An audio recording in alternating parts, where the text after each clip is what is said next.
안녕하세요. 공시줍줍을 하고 있는 비즈니스워치 박수익 기자입니다. 7월 셋째 주 공모주 일정 알아보겠습니다.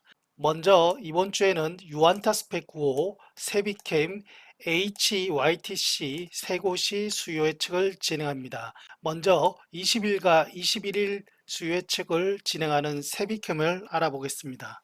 세비캠은 폐수 처리 약품 사업으로 시작한 회사인데 지금은 두 가지의 핵심 사업을 하고 있습니다. 먼저 반도체와 디스플레이 생산 공정에서 발생하는 폐산을 재활용해서 비료의 원료가 되는 인산을 생산하는 사업을 합니다. 또 하나의 사업은 폐리튬이온 2차 전지에서 양극활 물질을 정제 분리해서 전기차에 적용하는 2차 전지의 부원료를 공급하는 사업도 하고 있습니다. 두 가지 사업 모두 자원을 재활용하는 사업이고, 그래서 크게 폐전지 재활용 사업과 폐산 재활용 사업으로 구분할 수 있습니다. 종합하면 세비캠의 사업 분야는 산업용 폐기물에서 자원을 추출해서 새로운 제품으로 쓰일 수 있도록 재활용하는 사업인데, 특히 전기차 시장의 빠른 성장과 함께 폐배터리 처리 방안이 요즘 새로운 화두 중 하나로 떠오르고 있습니다. 따라서 현 시점에서 세비캠은 이번 주에 청약을 나서는 성일 하이텍처럼 자원 재활용 사업으로 주목을 받고 있습니다.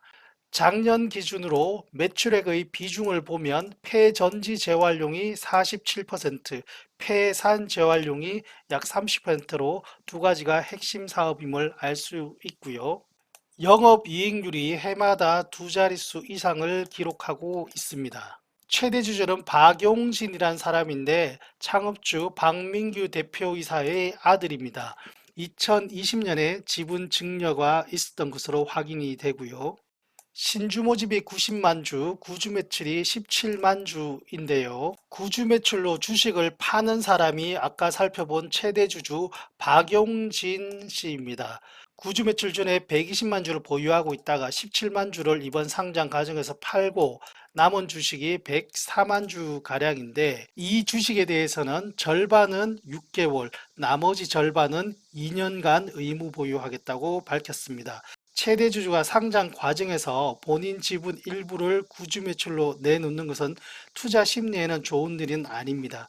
이 회사는 아직 지분 정리가 완전히 마무리된 것 같지는 않습니다. 일단 창업주의 아들인 박용진 씨, 현재 회사의 팀장을 맡고 있는데요. 박용진 팀장이 최대 주주이긴 한데 부친 박민규 대표이사의 주식도 여전히 남아있고 상장 이후에도 추가적인 지분 증여도 예상해 볼 수 있을 것 같습니다. 희망 공모 가격은 25,000원에서 30,000원 사이이고 수요 예측을 마치면 그 다음 주에 결과를 발표하고 청약을 진행합니다. 다음으로 21일과 22일 수요 예측을 진행하는 HCYTC를 살펴보겠습니다. HYTC는 배터리 제조 공정 가운데서 극판 조립 공정에 사용하는 초정밀 제품을 생산하고 있습니다. 주요 제품의 라인업들인데 굉장히 부품들이 많아서 절대적인 비중을 차지하는 분야가 있다기보다는 고르게 분산되어 있는 상황이고요. 이러한 제품들을 삼성 SDI, SK온과 같은 배터리 제조회사에게 납품을 하고, 또한 삼성 SDI를 통해서 해외 생산 라인에도 부품을 납품 중입니다. 이 회사의 매출액이 최근 계속 증가하는 추세이기도 하고 영업이익률도 꾸준히 두 자릿수 이상을 유지하면서 동종업계 평균보다 높습니다. 그리고 이 회사의 최대 주주가 태광이라는 곳인데 코스닥 상장 회사로 플랜터용 기자재 업체입니다. 태광은 이번 상장 과정에서 구주 매출이 없습니다. 공모 전과 후에 주식 수가 같고요. 그리고 상장일로부터 5년간, 규정상은 6개월인데 그보다 4년 6개월이 긴 5년간 지분을 매각하지 않겠다고 약속했습니다. 다음으로 청약 일정 알아보겠습니다. 성일 하이텍, ICH, 신한스펙 10호, 에이프릴 바이오, 수산 인더스트리, 이 다섯 곳은 지난주 공모주 달력에서 조금 자세히 알아봤던 곳인데요. 한 곳도 누락 없이 이번 주에 공모 청약을 현재까지는 예정하고 있습니다. 그 중에서 가장 먼저 청약에 나서는 성일 하이텍이 상당히 주목을 받고 있습니다. 월요일과 화요일 KB 대신 삼성증권을 통해서 청약을 하는데 KB와 삼성증권은 청약 당일 계좌 개설이 가능하지만 대신증권은 불가능합니다. 지금 보시는 것은 지난주에 나온 성일하이텍의 수요예측 결과인데요. 희망 공모 가격의 상단보다 높은 5만 원으로 확정 공모 가격을 발표했습니다. 일반 투자자들에게 총 67만 주가 배정이 되는데 이 중에서 KB증권과 대신증권이 30만 주씩 갖고 삼성증권은 5만 주 정도입니다. 삼성증권이 물량이 좀 적습니다. 그리고 증권사별 물량의 절반은 균등 배정인데 청약 경쟁률이 다소 치열할 것으로 보입니다. 그리고 나머지 청약 기업들도 빠르게 살펴보겠습니다. 자세한 내용은 지난주 공모주 달력을 참고해 주시면 되겠습니다.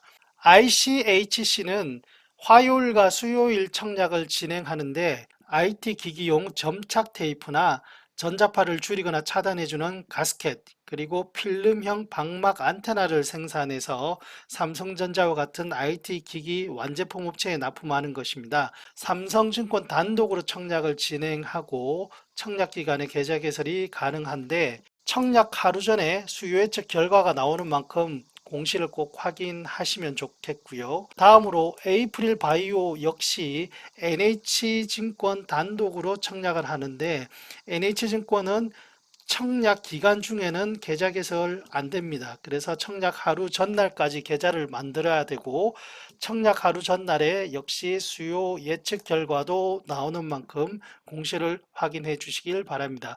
에이프릴 바이오는 신약 후보 물질을 개발하는 바이오 벤처 회사입니다.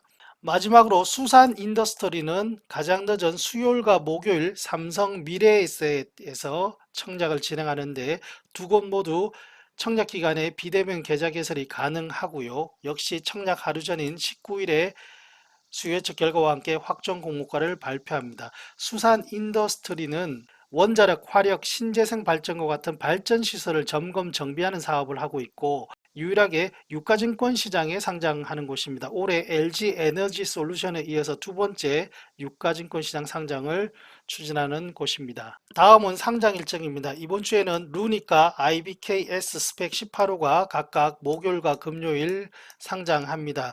루닛은 기간 투자자 수요 예측 경쟁률이나 일반 청약 경쟁률 모두 저조했고 상장 직후에 유통 가능 물량이 44%로 다소 높습니다.